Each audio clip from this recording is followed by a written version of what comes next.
Instituutiin qorannoo fi qo'annoo Oromoo seenaa aadaa, duudhaa fi sansaka Oromoo bakka isaaf malutti deebisuuf hojjechaa jira jedhame.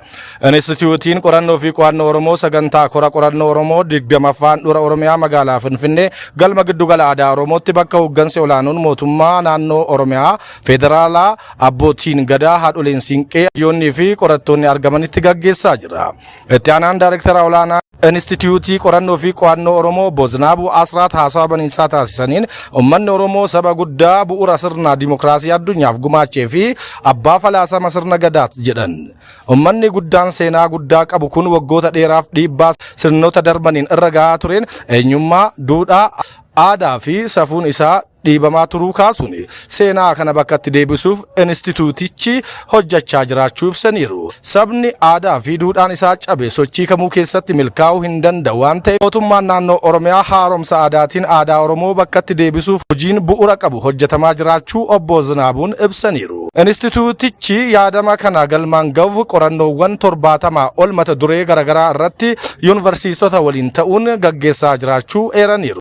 Instituutiin qorannoo fi qo'annoo Oromoo dhimmoota seenaa, aadaa, duudhaa fi sansaka Oromoo bakka isaaf malutti deebisuuf ammas yuunivarsiitota garaagaraa waliin waliigaltee mallatteessuun hojii keessa galameera jedhan. Walitti qabduun koree dhaabbii dhimma dubartii fi hawaasummaa addee Masarat Fayyisaa gama isaaniitiin barbaachisummaa korichaa fi kallattii hojii gara fuula duraa kennaniin ummanni Oromoo saba kuufama beekumsa guddaa qabuu fi abbaa falaasamaa kan ture ta'uu ibsaniiru. Beekumsa xabboo sirna gadaa keessatti jiru hojiirra oolchuun dhimmoota aadaa, duudhaa, seenaa fi dantaa biyyaalessaa mirkaneessuufis korri qorannoo qophaa'uun irratti mari'achuun murteessaa ta'uu addee Mastaawot yaadachiisaniiru. Humni poolisii aantummaa uummataa qabuu fi ergama isaa gahumsaan baatu ijaarameera obbo Tamasgan Xurunaa. Humni poolisii aantummaa uummataa qabuu fi ergama isaa gahumsaan baatu ijaarameera jedhan ministeerri muummee itti aanaan obbo Tamasgan Xurunaan.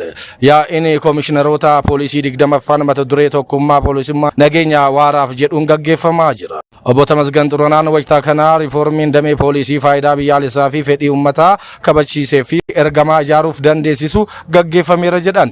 Riiformichaan hojiileen ogeeyyii poolisii gahumsa qaban horachuu fi dhaabbata poolisii cimaa uumuuf dandeessisan hojjetamus eeraniiru. Mootummaan eda'amuu tajaajilli poolisii amanamaa fi amansiisaa ta'uu qabatti amana kan jedhan obbo Tamasgan Xurunaan miseensonni poolisii heera mootummaaf uummataa fi sammuu isaaniif amanamoo ta'uu akka qaban hubachiisaniiru. Badiiwwan baandaa fi diinotaan aggaamaman ittisuun bu'aalee ijoo riiformichaan galmaan keessaa tokko ta'us ibsaniiru. Gama biraan lootee seentota ergama diinaa fudhatanii dhufan hordofuun adamsuu fi seeratti dhiyeessuun sosochiiwwan siyaasaa fi diinagdee gufuu malee akka hojjetaman taasifamuu eeraniiru. Filannoon waliigalaa 7ffaan dimookiraatawaa naga qabeessaa fi walaba ta'e akka gaggeeffamuuf uummanni fi humnoonni nageenyaa itti gaafatamummaa isaanii akka baatan hubachiisaniiru. Yakkoota daangaa ce'an ittisuuf hojjetamaa jira. Koomishinar Jeneraalaa Dammallaash Gabra Mikaa'el sirna ittisa yakkaa hawaasa hammatee fi odeeffannoo irratti hundaa'e babal'isuun biyyarra darbee yakkoota daangaa ce'an ittisuuf hojjetamaa jira jedhan Koomishinarri Jeneraalaa Poolisii Federaalaa Dammallaash Gabra Mikaa'el. Yaa'iin koomishineroota poolisii 20ffaan mata duree tokkummaa poolisummaa nageenya waaraaf jedhuun gaggeeffamaa jira. Koomishinarri Jeneraalaa Dammallaash Gabra Mikaa'el wayita kana riiformii dhaabbilee nageenyaa waggoottan jijjiiramaa darban keessa hojjetameen humna poolisii sadarkaa ergama biyyaalessaa gahumsa olaanaa baachuu isa dandeessisurraan gahuun danda'ameera jedhan. Hidhannoo ammayyaa fi loojistiksii guutuu dabalatee leenjii fi humna poolisii pirofeeshinaalaa yeroo madaalu ijaaruuf hojjetamaa jiraachuu dubbataniiru. Tumsaa fi qindoomina biyya keessaa fi alaa babal'isuun dandeettii ittisaa fi qorannoo yakkaa guddisuun danda'ameeras jedhan. Dhaabbata poolisii cimaa ijaaruu fi dandeettii poolisii federaalaan uumame gara naannoleetti babal'isuuf hojjetamaa jiraachuu kaasaniiru. Alseerummaa garaagaraa maqsuun galiin mootummaa yeroo qabame keessatti akka galu seektoroonni qindoominaa gahee isaanii baachuu qabu jedhame.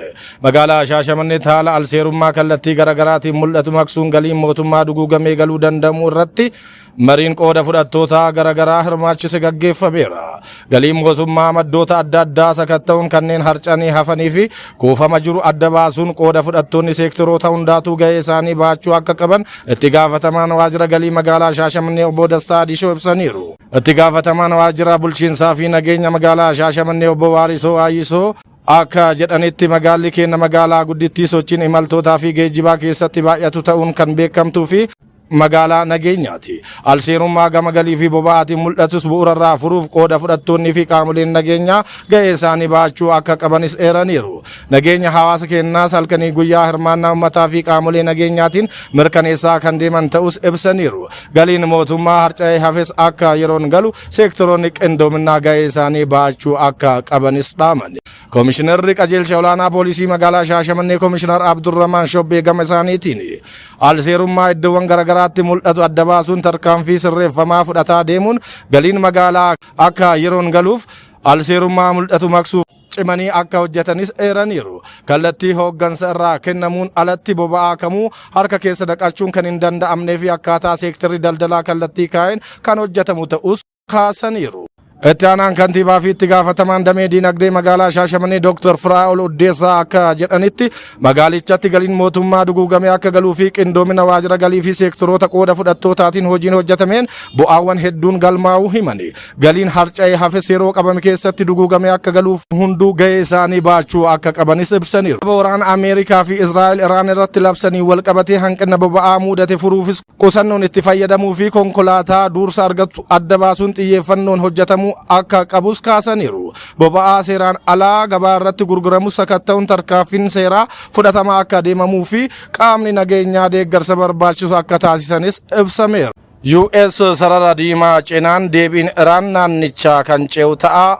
IRGC eegduun warraaqsa Islaamaa Iraan IRGC'n ibsa haaraa baaseen haleellaa US Iraan irratti raawwachaa turteef deebii kennuu irratti xiyyeeffannoowwan haloo bahuu filachuu irratti hedduu eeggannoo gochaa turre jedhe. Amma eegallee garuu eeggannoowwan kunniin marti dhiifamu jechuu isaa miidiyaan biyyaalessaa Iraan ibseera. Humni waraanaa Iraan kun itti dabaluun waraanni US sarara diimaa yoo ce'e deebiin keenya naannicha kan ce'u ta'a jedheera. Bu'uuraalee US fi michoottan ishee xiyyeeffachuun dhiyeessii boba'aa naannichaa waggootaaf jeequu akka danda'u dhaadateera. Saatiiwwan 24 darban keessatti wantoota ijoo baha giddu galeessaa keessatti mul'atan. Waraanni Ameerikaa fi Iraan erga jalqabee guyyoota 39 ga'eera. Marii Iraanii fi Faransaay ministeera dhimma alaa Iraan Abbaas Argichi bilbila gita isaanii Faransaay waliin marii taasisaniin doorsisaa pirezidaantiin Ameerikaa Tiraamp bu'uuraalee misoomaa siivilii Iraan haleeluu yakka waraanaa jechuun balaaleffatani. Eegdonni warraaqsa Iraan doonii waraana Ameerikaa irratti dhukaasuun galaana Hindiitti akka of duuba deebi'uu dirqisiifneerra jedhani. Akkasumas doonii daldala Israa'el waliin hidhata qabdu haleeluu isaanii himani. Israa'el keessatti miidhaan Iraaniin gahe jiddu galeessa Israa'elii keessatti iddoowwan 28 haleellaa misaa'elaa Iraan rukutamuun namni tokko madaa'uun himani. Qilleensaa Joordaan droonii Iraan 2 kuffisee dhoo'insa lafaa irratti mudateen namoonni 2 madaa'uu ibse. Sodaa iddoo niikulaaraa ejensii annisaa atoomikii idil addunyaa suuraa saatalaayitii haleellaa misaa'ilaa naannoo dhaabbata niikulaaraa Iraan Buusher jedhamutti raawwatame mirkaneessuudhaan irra hin geenye jedhe. Waamichi nagaa fudhatama dhabe. Bahireen ergaa waraanni jalqabee misaa'elaa fi diroonii Iraan irraa dhukaafaman 656 to'achuu ibsite. Pirezidaantiin Ameerikaa Doonaald Tiraamp riqicha Iraan warshaalee humna elektirikaa fi bu'uuraalee